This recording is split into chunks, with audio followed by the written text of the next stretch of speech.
성경에서 죽음을 경험하지 않은 두 사람이 있는데 그 두 사람이 바로 에녹과 엘리야입니다. 에녹은 하나님과 동행하며 살다가 하나님의 부르심을 받아서 천국 하나님 나라로 들려 올라간 사람이고, 엘리야 역시 하나님의 말씀을 북이스라엘 가운데 전하다가 자신의 제자인 엘리사에게 자기의 뒤를 잇게 한 후에 하나님의 부르심을 받아서 불병거를 타고 하늘로 올라갔던 그런 사람입니다. 이렇게 대단한 엘리야였지만 하나님께 죽여달라고 요청한 적이 있는데 그것이 바로 오늘 본문의 말씀입니다. 토요일 주일 말씀인 열왕기상 18장을 쭉 보면 엘리야가 바알 선지자 그리고 아세라 선지자 850명과 싸워서 이겼던, 압도적인 승리를 거뒀던 그런 말씀들이 나와 있는데, 엘리야는 이스라엘 백성들과 아합 왕 앞에서 이 850명을 모두 죽이는 그런 놀라운 승리를 이루어냅니다. 그리고 북이스라엘 백성들에게 하나님과 우상 그 사이를 저울질하며 누구를 섬길지 누구를 바라볼지 이것을 따지지 말고 온전히 하나님만 섬기라고 하는 위대한 선포를 합니다. 하나님의 놀라운 역사를 경험했고 우상 숭배자를 죽인 위대한 승리를 경험했던 사람이 바로 엘리야였다라는 거죠.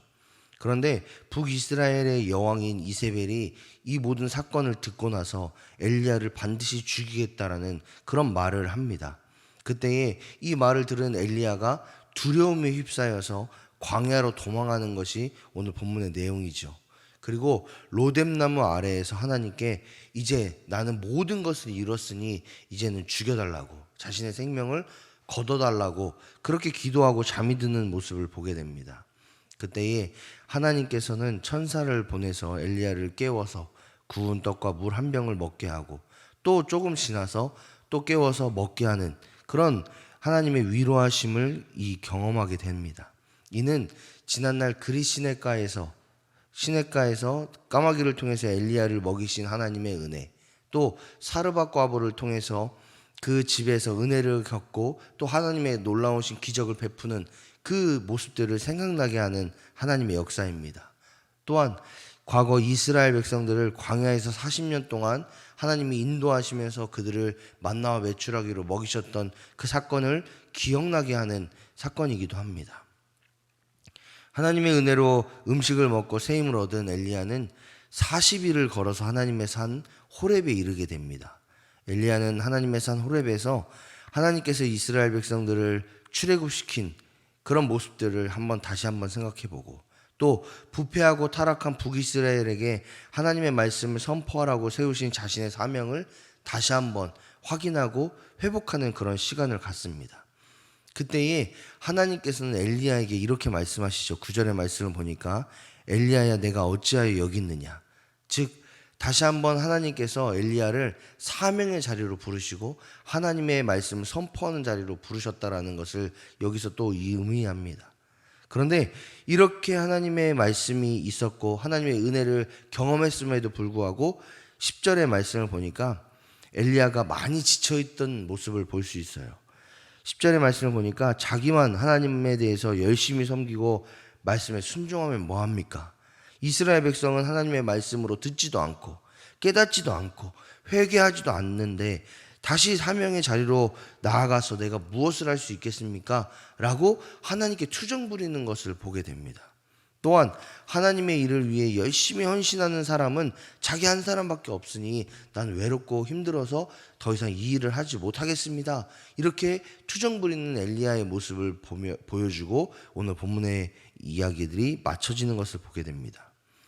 오늘 본문을 통해서 우리는 두 가지를 묵상할 수 있는데, 첫 번째로는 우리 마음에 낙심이 찾아오면 누구나 연약한 모습을 보일 수밖에 없다라는 것을 우리는 볼 수 있습니다.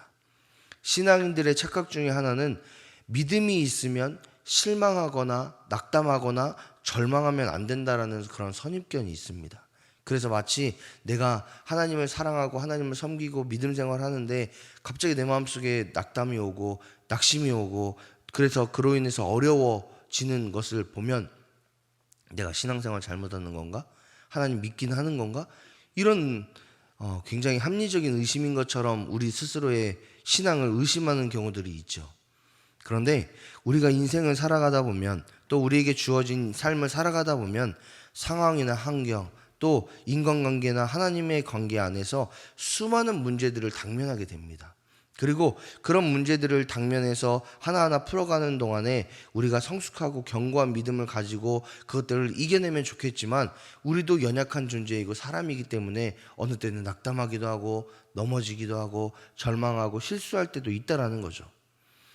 그럴 때에 엘리야를 비롯한 수많은 믿음의 사람들 역시도 연약하고 좌절하고 넘어진 그런 시간들을 겪었던 그럴 때에 우리는 어떻게 해야 되냐라는 겁니다. 우리 하나님은 절대로 우리의 연약함을 꾸짖지 않으시고 연약함으로, 낙담함으로 우리를 등한시하지 않으십니다. 오히려 그렇게 낙담하고 있는 우리를, 연약함으로 인해 쓰러지고 있는 우리를 엘리야를 직접 찾아가셔서 위로하시고 격려하셨던 것처럼 우리 역시도 직접 찾아오셔서 위로하시고 격려하시고 새 힘과 새 능력을 베풀어 주심으로 인해서 딛고 일어나게 하시는 분이 여호와 하나님이라는 것을 우리는 깨달아야 됩니다. 우리가 넘어졌을 때, 우리가 연약해졌을 때, 낙심했을 때에, 낙담했을 때에 하나님 그냥 등한시하고 우리를 그냥 포기하는 그런 분이 아니라, 오히려 그렇게 해서 하나님을 떠나는 우리일지라도 하나님은 우리의 삶 가운데 깊이 찾아오셔서 만나주시고 또 위로하시고 우리에게 새 힘을 베푸시는 분이심을 여러분 기억하시길 바랍니다. 그래서 우리는 그런 연약함이 나에게 왔을 때에, 그런 낙담함이 우리에게 왔을 때에 그동안 과거를 돌아보면서 우리에게 베풀어 주신 하나님의 은혜, 우리의 삶 가운데 역사하신 하나님의 은혜, 또 우리와 날마다 동행하시며 인도하셨던 그 하나님을 다시 한번 묵상함으로 인해서 우리가 새 힘을 얻고 또 하나님께 나아갈 수 있는 그런 은혜를 회복하는 것이 굉장히 중요합니다. 내가 연약해졌을 때에, 넘어졌을 때에, 쓰러졌을 때에 모르겠다 하고 포기하는 인생이 아니라, 이런 삶 가운데에 지금까지 내가 이런 삶을 살게끔 하신 하나님의 은혜가 어디 있는지를 묵상하고 하나님께서 내 삶을 어떻게 인도하셨는지를 다시 한번 돌아봄으로 인해서, 그래, 나에게도 지금 이런 문제들이 있지만, 어려움이 있지만 이전에도 나와 함께 하신 하나님이 지금도 나와 함께 하실 거고 앞으로도 나에게 함께 하실 거다라는 그 믿음과 확신과 소망함이 우리의 능력이 될 줄 믿습니다. 그렇게 하나님을 의지할 때에, 또한 우리의 삶 가운데 낙심이 찾아왔을 때에 위로하시고 격려하신 하나님을 바라봤을 때에 우리는 반드시 그 모든 어려움 가운데에서 또 낙담 가운데서 승리하게 될 줄을 믿으시기 바랍니다. 두 번째로 깨닫는 것은 우리 모두에게는 은혜의 회귀점이 있어야 됩니다. 신앙생활을 할 때에 현재와 미래가 중요합니다. 내가 어떻게 하나님과 친밀하고 친숙한 삶을 살아가고 있는가, 또 하나님 나라를 소망하며 우리가 어디를 바라보고 나아가고 있는가 굉장히 중요합니다. 그러나 과거도 중요합니다. 우리를 만나셨던 하나님, 우리에게 구원의 은혜를 베푸셨던 하나님, 더욱이 절망과 고난과 여러 가지 역경들 가운데에 우리를 다시 불러서 사명의 자리로 세우신 그 하나님의 은혜를 묵상하고 기억하는 거 굉장히 중요합니다. 근데 단순히 과거에 그랬던 것 같은데, 그때 이랬던 것 같은데, 이렇게 어렴풋이 하나님을 기억하면 안 되고 정확하게 기억하셔야 됩니다. 내가 구원받았을 때 하나님을 통해서 받았던 감정은 이랬어, 하나님의 은혜는 이랬어 하는 것을, 그 은혜의 회귀점을 정확하게 기억하셔야 돼요. 그래야 우리가 좌절하고 절망하고 어려울 때에 그것을 기억하면서 하나님의 은혜를 다시 한번 묵상할 수 있기 때문에 그렇습니다. 엘리야 역시도 이 하나님께서 천사를 통해서 먹이시고 또 그에게 쉼을 허락하시고 다시 사명의 자리로 불러 세우시는 그 과정들을 통해서 과거 이스라엘 백성들을 광야에서 인도하셨던 하나님까지 회귀하는 그 은혜의 회귀점까지 돌아가는 것을 보게 됩니다. 그리고 그 은혜의 회귀점을 통해서 다시 한번 사역의 자리로 갈 수 있는 엘리야의 모습을 또한 보게 돼요. 그것과 마찬가지로 우리들 역시도 그래야 된다는 거예요. 엘리야가 뛰어난 신앙인이었다는 거, 믿음을 가지고 있었다는 거 맞지만, 그럼에도 불구하고 엘리야 역시도 절망하고 죽고 싶은 심정을 가졌던 사람이었다는 것도 우리가 볼 수 있어요. 그랬던 엘리야였지만 은혜의 회기점이 있었고 그 은혜의 회기점을 통해서 하나님을 다시 한번 의지하고 소망할 수 있는 그런 놀라운 역사를 경험했다라는 것을 우리가 또 한번 보게 됩니다.